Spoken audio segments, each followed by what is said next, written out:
When I decided to become a professional animator, I knew no one in the animation industry. I had no connections, no mentors, and I didn't even know how the industry worked. I was just trying to land my first animation job, like everybody else. But looking back, it all came down to a single message.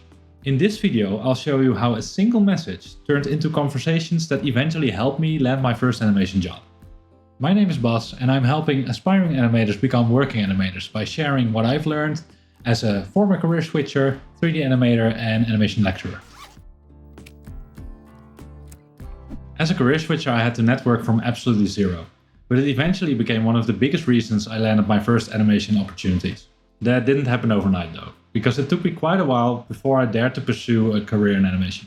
Looking back, I was always drawn to animation, but after high school, I was intimidated by the level of work I saw around me and decided not to pursue it as a career. Instead, I studied to become a teacher and spent years treating animation as just a hobby. It wasn't until my mid-20s that I discovered animation software like Blender and Maya and really started to take animation seriously again. For several years, I learned 3D skills through YouTube tutorials, but eventually I ran into problems. I didn't know anyone in the industry, I didn't know what studios expected, and I had no idea what level I should reach before I could start working in animation. So I enrolled in Animation Mentor to get professional feedback and get a clearer understanding of the industry. But I fell for a classic beginner animator trap. I focused almost entirely on learning animation skills, while ignoring other areas that were just as important in becoming a working animator. That's when the importance of networking really became clear to me. I had a bunch of questions, and people already working in the industry had all the answers. So I set out to meet them. I didn't know it at the time, but one of those conversations would eventually lead to my first animation job. But before that happened, I needed to figure out how to meet people in an industry where I knew nobody. Animation Mentor was taught through the focus of the American industry and was heavily focused on learning animation and improving your demo reel. But I didn't feel I was learning much about the European animation industry, or specifically the Netherlands where I wanted to work. So I started attending local events, study credits, and look up animators working on projects from my own region that inspired me. Eventually I had a list of people exactly doing the kind of work I wanted to do. But I had one problem. I didn't exactly know how to contact them. I felt extremely hesitant to start contacting strangers online.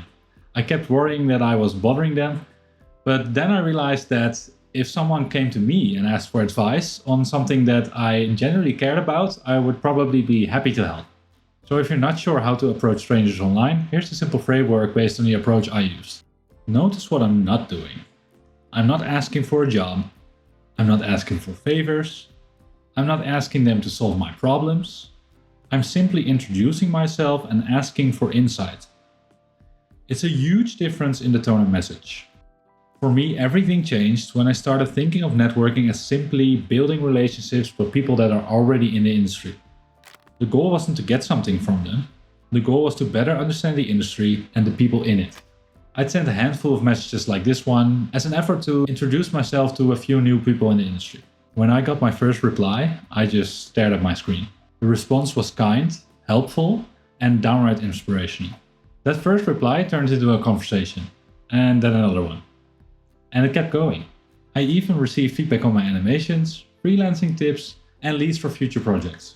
It became much easier to build relationships once I had properly introduced myself to a few people in the industry. With each conversation, I became more and more knowledgeable about my local animation industry and what I needed to do to increase my chances of being hired. More often than not, you are only 1 or 2 connections away from a potential employer. Now, before you start messaging every working animator you look up to, be mindful of a couple of things. Please do not be the person who only reaches out to ask for a job or a demo reel review. Try not to make every interaction feel transactional. If you haven't built a relationship yet, people will feel less inclined to help you out, do something for you, or give you the things you ask for.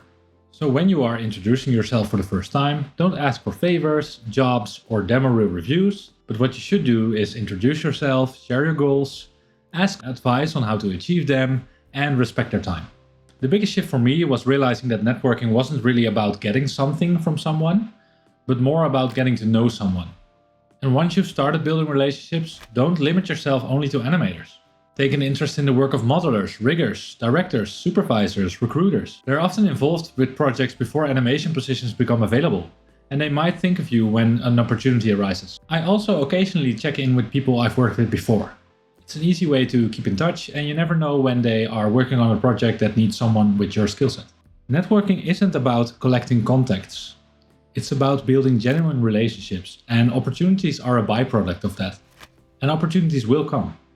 Because most of the projects I've worked on come directly or indirectly from people in my network. But one conversation in particular changed everything for me. Here's what happened. At the start of Animation Mentor, I began consistently sharing my work online, like my planning or my video reference, my work in progress shots, or my final animation. I started sharing it on platforms like Instagram, ArtStation, LinkedIn, and the Animation Mentor community page. And my goal wasn't to start a following. I was just very excited to share the new things I was learning and exchange feedback with other artists. Over time, aspiring animators and working professionals started following my progress, and they started commenting on my work more regularly. And then I noticed something I didn't expect. Some animators I remembered from looking at the credits were actually interacting with my work. And it gave me the push I needed to send my first message to an industry professional. I just introduced myself, shared my goals, and asked them what it was like to work in studios in the Netherlands. And I received the most generous reply I could have hoped for.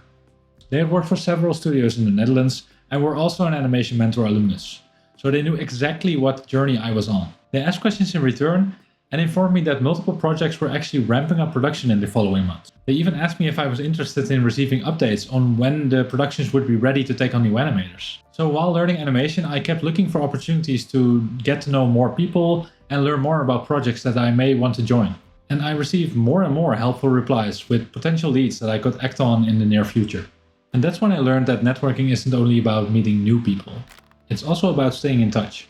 So every few months I just check in, ask questions, show what I've been working on, and continue learning from the people around me.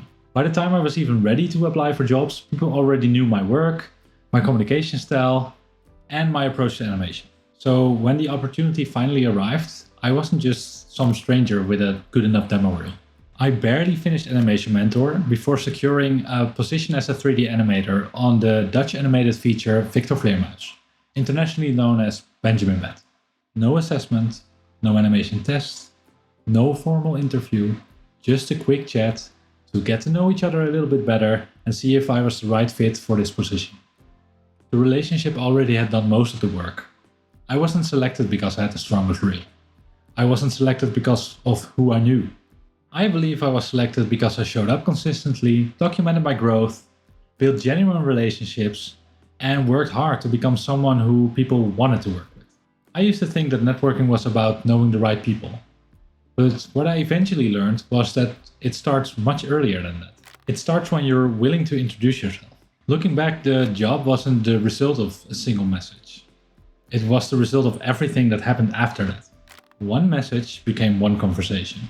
Multiple conversations were building relationships, and those relationships were eventually the reason that I landed my first animation job. When an opportunity appeared, those people already knew who I was. They knew my work, they knew my growth, and they knew how serious I was about becoming an animator. That's why a single message mattered. Not because it got me a job, but because it started the relationships that eventually did. So let me ask you a question. If there is one studio, animator, or other industry professional that you'd like to meet, who would it be? And is there a reason that you haven't reached out yet? I'd love to hear your experience in the comments. And if you are working towards your first animation job, consider subscribing. This channel is all about helping aspiring animators develop the skills, mindset, and professional habits that are needed to build a sustainable career in animation. That's why I also made this video about other skills that are crucial for landing your first job in the animation industry. See you there.